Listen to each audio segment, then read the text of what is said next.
Hi, expat wife. Communication between a couple is a very important factor in a relationship, but often not taken very seriously. So, what I want to talk about today is a communication between the expat couple. Unfortunately, expatriation most of the time puts the expat wife in a delicate position of being financially dependent on her husband and being in the shadow of her husband's career. This movement can exacerbate the already feminine tendency of an acceptance position of being good and passively accepting things. Behaviors that can make her often very afraid to speak her truth. It's very common between my clients the difficulty in clearly exposing for their partners her wishes, desires, and even their difficulties related not only to the financial situation but also to the division of domestic work, responsibilities for the care of the children, some frustrations related to the life in the new country, and so on. Not only because of financial dependency, but also often out of the fear of conflict that can be generated if she speaks her wishes or frustrations openly.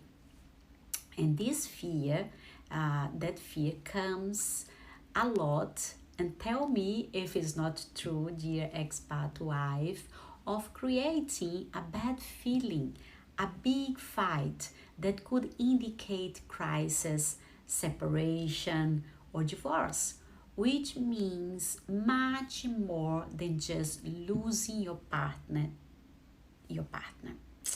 In the case of expats, could mean losing your visa, have to see your kids living far away from the father, sometimes lose the custody of the children, or even having to stay in an illegal situation just to be close to the children as I have seen happen before.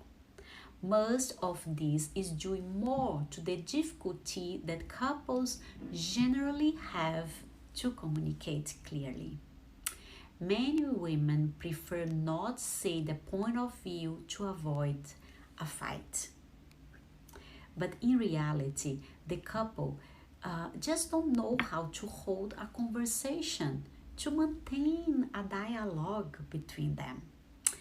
In the case of the expat wife, she is sometimes unable to carry on a conversation without accusations or conflicts because there is often a resentment towards her husband for putting her in that situation.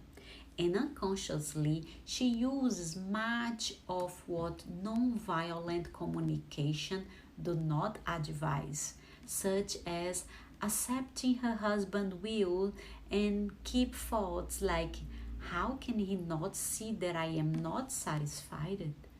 I can't believe he doesn't realize that I don't like this situation. Well, there is a positive thing about this that is the desire to maintain the harmony of the relationship. But unfortunately, this form of reply is a time bomb that will burst at any moment because the thoughts of not being understood will be undermining you. And then the harmony that you want to protect so much will be destroyed. Or else, this woman gets aggressive, angry because of the difficulties she experienced, and she associates these difficulties with the expatriation and put all the guilt on her husband. Then she responds with judgments and attacks. And that is a very bad situation for a couple. None of these options are recommended, but I see a lot of my clients reporting that reality. And what is non-violent communication, Odalea?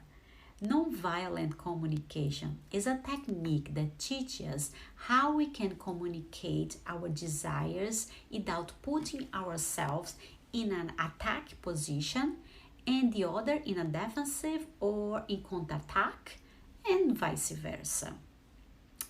Use these principles to communicate more efficiently with your husband and anyone else in your life if you really want to communicate and not fight.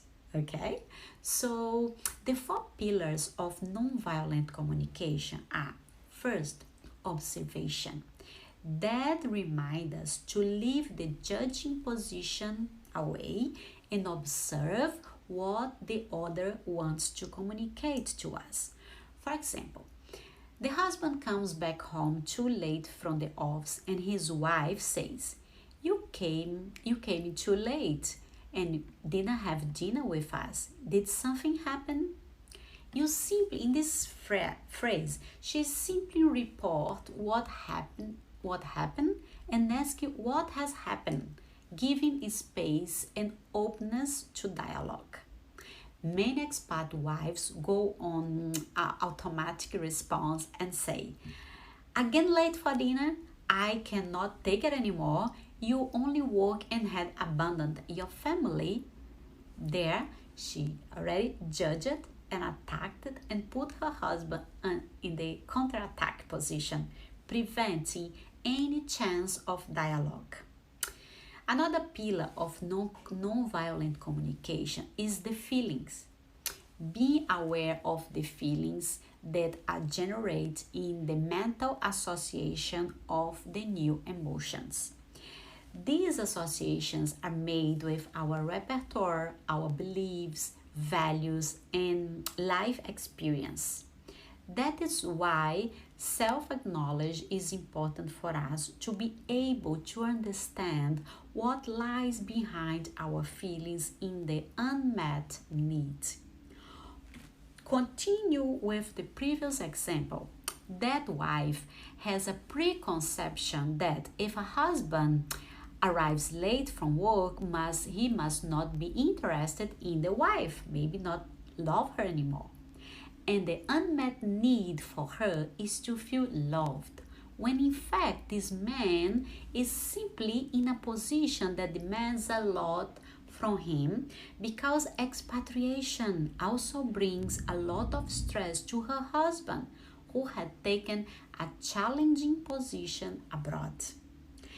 If the wife understands her needs and also the husband's reality without judgment, she can receive her husband with this phrase: hi honey, I missed you so much at dinner. You must be having difficult days at the office, huh?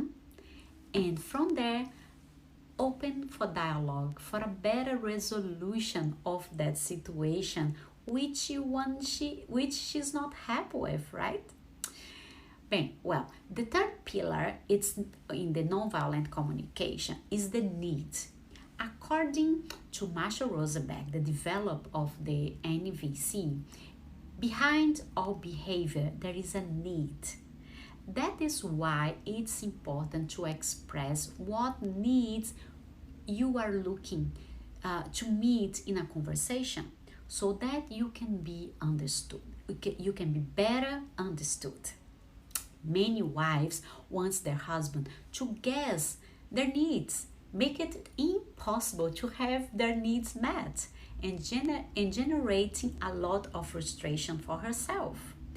The wife in our example needs a more present husband because she feels very lonely and she's tired of taking care of her children all alone.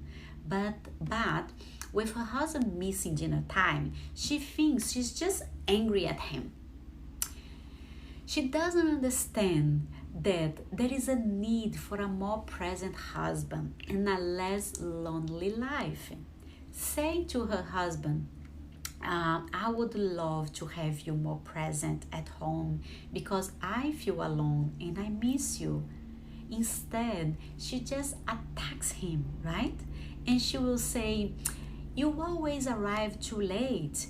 You don't care about your family." This way, she generalized and attacked him.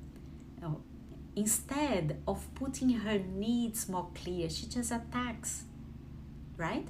So the fourth pillar is the request. That makes self-acknowledge even more necessary. We have to be specific with our partners so that they can understand what we really need. We have a resistance to asking for fear of hearing no. Asking put us in a position of vulnerability that we don't like.